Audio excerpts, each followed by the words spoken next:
আর পারছি না, এভাবে গোপালের কাছে হেরে যেতে পারছি না। কিছুতেই একটাও গুলি নিশানায় লাগছে না। একটু গণনা করে দেখুন তো রাজ্যতীষী। দীর্ঘ কয়েক বছর ধরে কৃষ্ণনগরের ঘাড়ে চেপে আছে। নামবে কবে? সেটা গণনা করে দেখতে হবে। দেখবেন আর কবে? সবার হারে দুব্য ঘাস গজিয়ে গেলে একটা প্রামাণিকের বেটা রাজসভায় আমাদের সাথে এক আসনে থাকে, বলতে কইতে লজ্জা। অনেকবার অনেক রকম ভাবেই তো গোপালকে অপদস্থ করা হয়েছে, কিন্তু সবটাই তো ফক্কা হয়েছে। এভাবে তো হাতে হাত ধরে চুপ করে বসে থাকতে পারবো না। এই কিছু একটা উপায় তো বের করতেই হবে। সেই উপায়টা কি সেটাই বোঝা যাচ্ছে না। এমন একটা উপায় যেটা গোপালকে এই কৃষ্ণনগর থেকে লজ্জায় পালাতে বাধ্য করবে। হ্যাঁ ভাবছি, আপনারা ভাবুন। হ্যাঁ ভাবুন ভাবুন।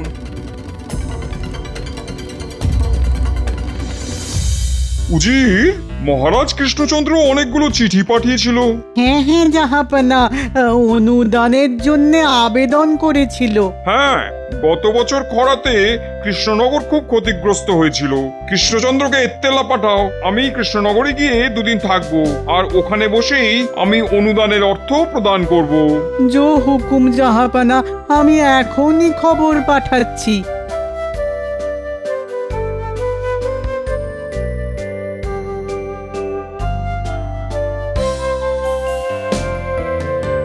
তা রাজ্যের অবস্থা কিরকম নতুন মন্ত্রী? আগে মহারাজ, ওই যথাপূর্বং তথা পরম। মানেটা কি? আহা, একটু খোলসা করে বলো দেখি। মহারাজ, পূর্বে যা ছিল এখনো তাই আছে। তা পূর্বে কি ছিল আর এখন কি আছে সেটাই ঠিক করে বলতে বলেছি, সহজ কথায় বলো। মহারাজ, নতুন মন্ত্রী বোধহয় হেয়ালি ছাড়া কথা বলতে পারেন না। আসলে হেয়ালি বুঝতে গেলে যে আভিজাত্য লাগে সেটা তোমার মধ্যে যে একদমই নেই গোপাল। ওই আবার শুরু হলো, তোমাদের তো দেখি একেবারে সাপে নেউলে অবস্থা। আচ্ছা, সভার মধ্যে যদি এভাবে যুদ্ধ হয় তবে তো খুব মুশকিল নতুন মন্ত্রী। আমি দুঃখিত মহারাজ, এরপর থেকে আমি নিজেকে সংযত রাখব। আসলে কি জানেন মহারাজ, ওই সোজা কথা সোজাভাবে বললে সময় বেঁচে যায়, রাজকার্যে গতি আসে। তা ঠিক কথাই বলেছ। তা হ্যাঁ নতুন মন্ত্রী, এক কথায় বলো তো, রাজ্য এখন কেমন? মানে রাজ্যের মানুষজন কি বলছে? ভয়ে বলবো না নির্ভয়ে? এটা কি একটা কথার উত্তর হলো নতুন মন্ত্রী মশাই? মহারাজ আমাকে যদি এক কথায় জিজ্ঞেস করতেন তবে আমি বলতাম ভালো নেই মহারাজ। গোপাল, তোমার কাজ হলো ভাঁড়ামো করা, মানে যেটা তুমি পারো। রাজসভার কাজে তোমাকে নাক গলাতে কে বলেছে? আগে রাজ্যতীষী, আমার নাকটা বড় পেয়ারা, কিছু খারাপ হলেই আগে থেকে ওই খারাপ গন্ধ পেতে থাকে। মহারাজ, নবাবের দূত নবাবের পত্র নিয়ে এসেছেন। পাঠিয়ে দাও, পাঠিয়ে দাও। হয়তো আমার পাঠানো পত্রের উত্তর দিয়েছেন স্বয়ং নবাব বাহাদুর।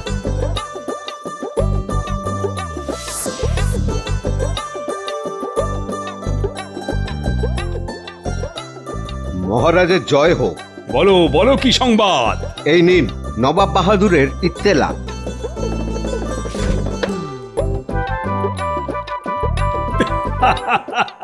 বাহ, বাহ, বাহ, বাহ। দাদু, তুমি আজ বিশ্রাম নিয়ে কাল সকালে বরং মুর্শিদাবাদ যেও। ঠিক আছে মহারাজ, আপনার যেমন ইচ্ছা। শোনো সবাই, নবাব বাহাদুর আসছেন কৃষ্ণনগরে কাল রাতে। এ তো খুব ভালো কথা মহারাজ। হ্যাঁ, ভালো মানে? এ ভালোর যে কোনো সীমা পরিসীমা নেই। তবে তো অনেক দায়িত্ব পড়ে গেল। আপ্যায়নে যেন কোনো ত্রুটি না হয়। সকাল থেকে রাতের আপ্যায়নের দায়িত্ব তাহলে কাকে কাকে কাকে দেওয়া যায়? এই সময় আমার সভাকবি আর সেনাপতি দুজনেরই অসুখ।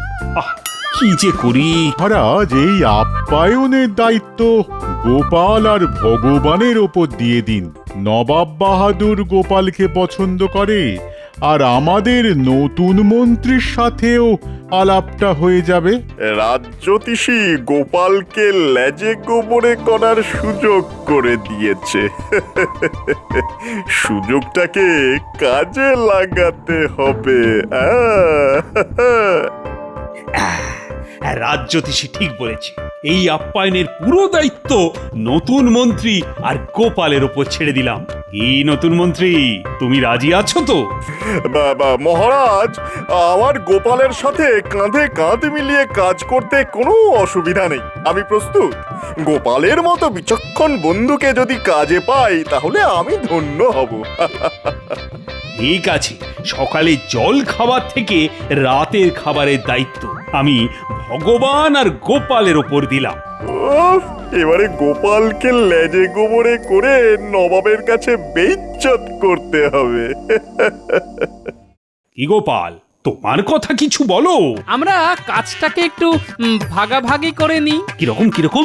এই ধরুন, কেউ সকাল আর সন্ধ্যার জল খাবারের দায়িত্ব নিল, আর কেউ ওই মধ্যাহ্ন ভোজন আর রাতের খাবারের দায়িত্ব নিল। এক কাজে দুজনের না ঢোকাই ভালো মহারাজ, তাতে কাজের চেয়ে ঠোকাঠুকি বেশি হবে। এইটা গোপাল ভালো বলেছে, তবে তাই হোক। এই রে, ঘুরে গেল যে বিষয়টা। না, মধ্যাহ্ন ভোজন আর রাতের খাবারের দায়িত্বটা আমার কাছেই রাখতে হবে। মহারাজ, আমি মধ্যাহ্ন ভোজন আর রাতের খাবারের দায়িত্বটা নিলাম। হ্যাঁ, এটাই আমি চেয়েছিলাম। বাহ বাহ বাহ, তাহলে তোমরা যে যার মতো আয়োজনে মেতে ওঠো। কোষাধ্যক্ষ তোমাদের হাতে অর্থ দিয়ে দিচ্ছে। মহারাজ, একটা নিবেদন আছে। বলছিলাম যে আমরা আমাদের মতো নবাবের আপ্যায়নের দায়িত্ব নিয়ে আগে নবাবকে খুশি করি। এখন আমাদের অর্থ সংকট চলছে, রাজার পাশে দাঁড়ানো রাজকর্মচারীর কর্তব্য। আপনি নবাবের কাছে অনুদান পেলে আমাদের দিয়ে দেবেন। কি নতুন মন্ত্রী মশাই, ঠিক বলিনি? সাধু সাধু, এই নতুন মন্ত্রী, তুমি কি বলো? ইস, প্রথম ধাক্কাটা বেশ জোরে দিল। আমিও ভগবান, হারবো না। হ্যাঁ, এবার মহারাজ, ওই গোপালের দূরদর্শিতার তুলনা নেই। আমার মনের কথাটাকে কিভাবে যে জানতে পারলো, আমিও ঠিক এটাই ভাবছিলাম। ফাঁদে পড়েছো বগা আমার, আমাকে ধাক্কা দেবে। তুমি এখনো আমাকে ঠিক চেনোনি, এবার দেখো তোমার কি হাল করি। দেখেছো কিরকম বজ্জাত মানুষ এই গোপাল? ও কিরকম তোমার ফাঁসিয়ে দিল। হ্যাঁ, ওইখান থেকে আবার আমাকে উঠতে হবে। হ্যাঁ, ও সত্যি মহা মৃত্যুঞ্জয় কবচ ধারণ করে আছে। আরে দাঁড়াও দাঁড়াও, ও একটা সুযোগ আমার হাতে তুলে দিয়েছে।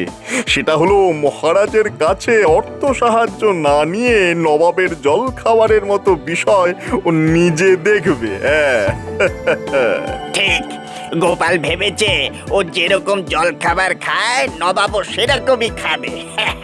ও তো জানে না যে নবাবী চাল কাকে বলে, নবাবী ঢং কাকে বলে।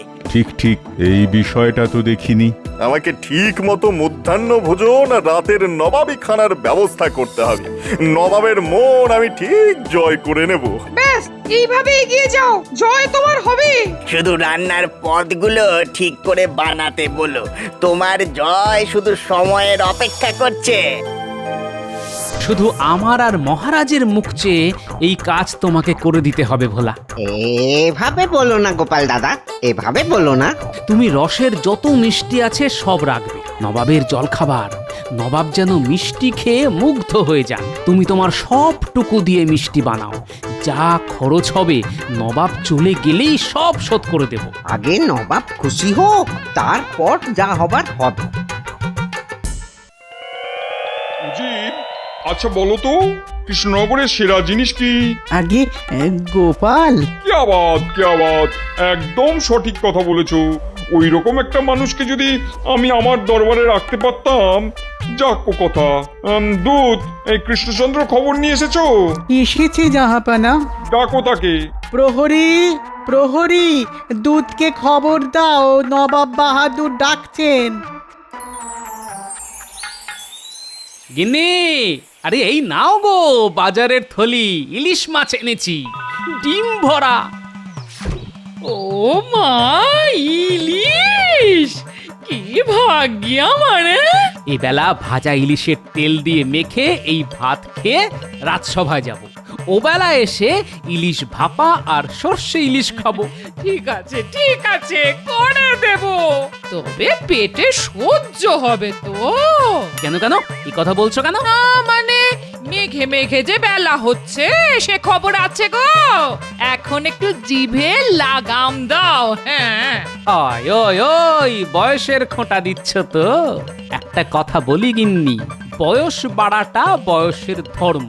বয়স বাড়ুক, কিন্তু মনের বয়স যে কমছে।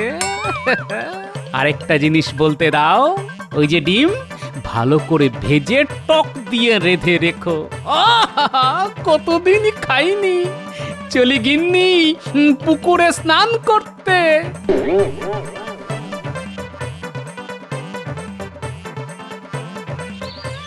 এই আয়োজন সম্পূর্ণ নতুন মন্ত্রী। বর্ধমান থেকে খুব ভালো পাচক এনেছি, আমার বাড়িতেই রান্না হবে। হ্যাঁ, গোপালকে টেক্কা দিতে হবে কিন্তু। গোপাল আমার কাছে হেরে গেছে। ও কি জলখাবার খাওয়াবে কে জানে। মধ্যাহ্ন ভোজন যাতে ভালো হয় সেটাই আমাকে দেখতে হবে। হ্যাঁ, এবার আমি দেখতে পাচ্ছি গোপালের ভবিষ্যতে একটা কালো গ্রহ খুব দ্রুত এগিয়ে আসছে। আনন্দ করো সবাই। তা খাদ্য তালিকা কিছু করেছেন নাকি নতুন মন্ত্রী মশাই? হ্যাঁ, সব বাদশাহী খানা, নানা স্বাদের। নবাব বাহাদুর খুশি হতে বাধ্য একেবারে। আজ রাতে 3 রকম মোগলাই খানা থাকবে। হ্যাঁ, আজ রাত্রেই বিড়াল মেরে দেবেন নতুন মন্ত্রী। হ্যাঁ, কাল সকাল থেকে যেন নবাব আপনাকেই খোঁজে।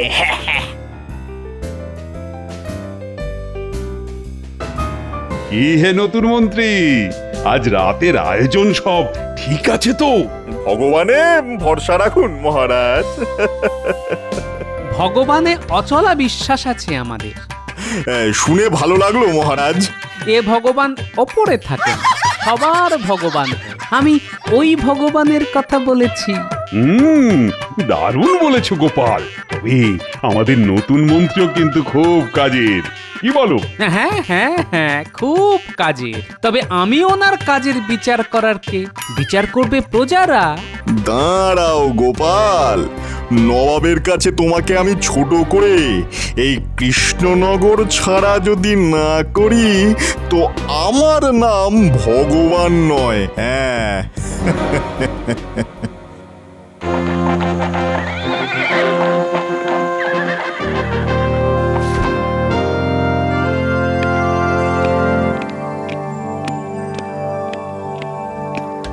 তোমার সভাকবি কোথায় কৃষ্ণচন্দ্র? বিশ্রামে আছে নবাব বাহাদুর, খুবই অসুস্থ কিনা। আর কৃষ্ণনগরের শ্রেষ্ঠ রত্ন গোপাল কোথায়? এই যে নবাব বাহাদুর, আপনার সেবায় হাজির। নবাব বাহাদুর এই আমার নতুন মন্ত্রী, নাম ভগবান। তাহলে তুমি ভগবানের ওপরে অনেক নির্ভরশীল। তা একরকম বলতে পারেন। নবাব বাহাদুর, আজ রাতের খাবার আমার দায়িত্বে, আপনাকে খুশি করবে আশা করি। আজ রাতে আর গুরুপাক কিছু খাবো না, হালকা ফুলকা কিছু হবে। হালকা ফুলকা হবে নবাব বাহাদুর, আপনি বিশ্রাম করুন। আমি আপনার হালকা ফুলকা খাবারের ব্যবস্থা করছি। ব্যাস মিটে গেল ঝামেলা। তাহলে প্রাসাদে চলুন, বিশ্রাম নিন এখন। চলো।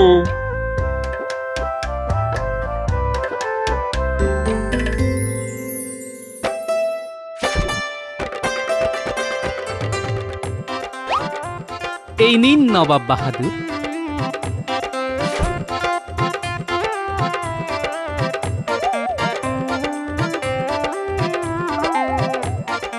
আহ, কি জিনিস এটা? এটাকে রসগোল্লা বলে। মুখে দিচ্ছি আর মিলিয়ে যাচ্ছে। রাতে আর কিছু খাবার রুচবে না কৃষ্ণচন্দ্র, মুখেই অমৃতর স্বাদ নিয়েই সুখ নিদ্রায় যাব। যা পাওয়া, তাহলে আমার অত আয়োজনের কি হবে?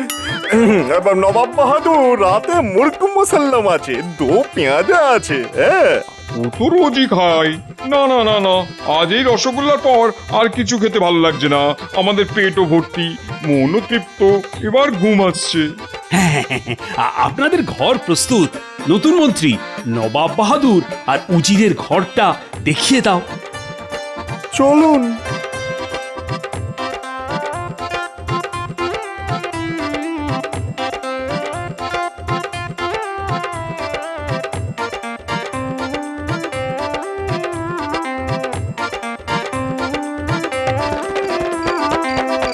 ভোলা, তোমার মিষ্টির তো খুব প্রশংসা করলেন নবাব বাহাদুর। হ্যাঁ, তোমার মুখে এইটা শুনবো বলেই তো বসে আছি গো গোপাল দাদা। কাল ওই ছানা বড়া, মনোহরা আর ওই হিগের কচুরি আছে, আর ওই এই কালো জিরে দিয়ে হালকা ডাল, তারপর সরভাজা আর রসগোল্লা। সব লিখে রাখো ভোলা। এইসব নিয়ে তুমি কিচ্ছুটি ভেবো না গোপাল দাদা, কিচ্ছুটি ভেবো না। তুমি নবাব বাহাদুরকে খুশি করো, ব্যাস। দেশ বাঁচলে তো আমরাও বাঁচবো। ঠিক আছে, কাল সকালে গরুর গাড়ি পাঠিয়ে দেব, সাবধানে জিনিসগুলো পাঠাবে, কেমন? তুমি নিশ্চিন্তে যাও গোপাল দাদা। চলি ভোলা।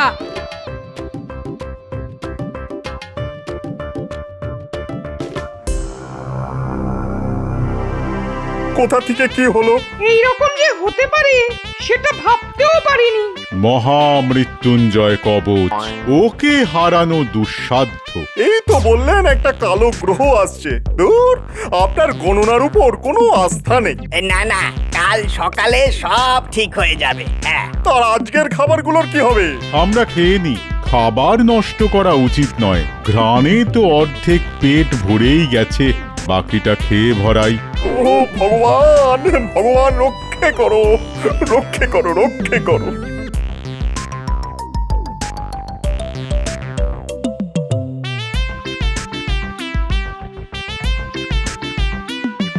গিন্নি, একেই বলে কামারের এক ঘা। একটা সুযোগ পেয়েছি, মেরে দিয়েছি। নবাব খুশি, নবাব খুশি মানে মহারাজ খুশি, মহারাজ খুশি মানে সারা দেশ খুশি। যে নবাব বাহাদুর খুশি হলেন, তিনি তোমাকে কিছু পুরস্কার দেবেন না? এই দেখো গিন্নি, আমি ভোলা ময়রার ধার শোধ করে ওকে কিছু উপরি দিতে পারলে খুশি হব, ব্যাস। এবার কাল সকালে নবাব বাহাদুরকে এমন জল খাবার খাওয়াবো, মধ্যাহ্ন ভোজনের কথা ভুলেই যাবেন।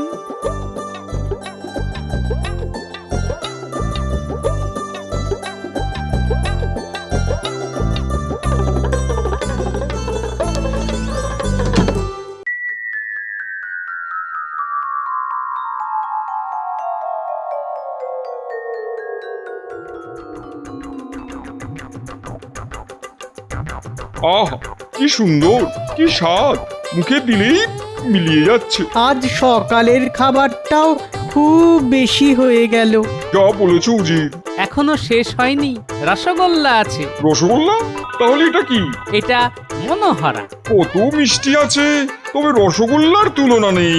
একটু শুধরে নি, কৃষ্ণনগরের ভোলা ময়রার রসগোল্লার তুলনা নেই।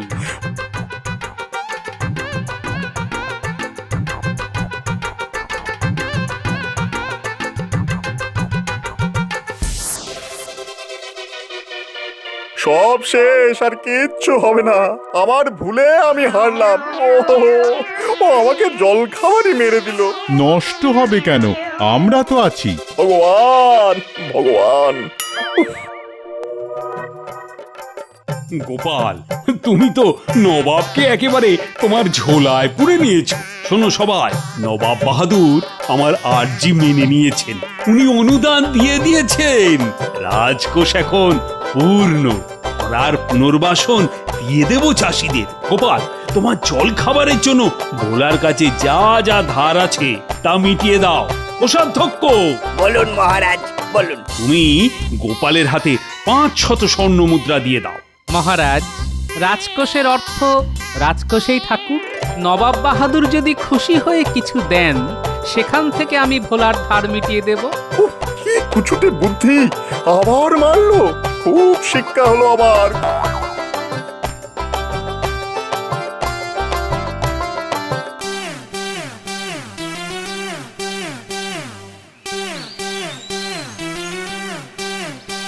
গোপাল, তোমার তুলনা নেই।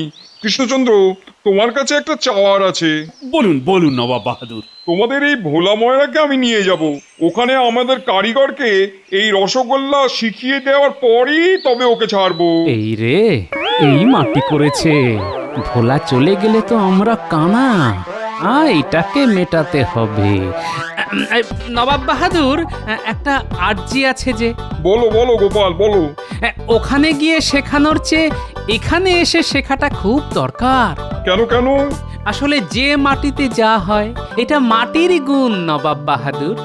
কেমন করে হচ্ছে আমি বুঝিয়ে দিচ্ছি। হ্যাঁ, ধরুন এই আখ বলে একটা গাছ আছে, সেখান থেকে চিনি হয়, শ্যামলা গাইয়ের দুধ থেকে ছানা হয়, সেই শ্যামলা গাই কৃষ্ণনগরের ঘাস খায়। এই সব তো এই মাটিরই নবাব বাহাদুর। আর এর একটাও না থাকলে ওই রকম রসগোল্লা যে হবে না নবাব বাহাদুর। তাহলে উপায়? আমি তো রসগোল্লা ছাড়া থাকতে পারবো না। উপায় একটা আছে, আপনাকে প্রতিদিন 10 হাঁড়ি করে রসগোল্লা পাঠাবো। তাহলে তো কথাই নেই। তবুও আমি আমার এক কারিগরকে পাঠাবো। এই রসগোল্লা দিকে দিকে ছড়িয়ে দিতে হবে। গোপাল, এই নাও, তোমার আপ্যায়নে খুশি হয়ে 2000 স্বর্ণ মুদ্রা দিলাম। আর এইটা আমার তরফ থেকে তোমাদের ভোলা ময়রাকে 1000 স্বর্ণ মুদ্রা খুশি হয়ে। তাহলে কৃষ্ণচন্দ্র, মনে থাকবে তো, প্রতিদিন 10 হাঁড়ি রসগোল্লা। আপনি মুর্শিদাবাদে পৌঁছন, দেখবেন রসগোল্লা ঠিক পৌঁছে গেছে। চলো উজির, এবার আমরা যাই। সব ভালো তার, শেষ ভালো যার।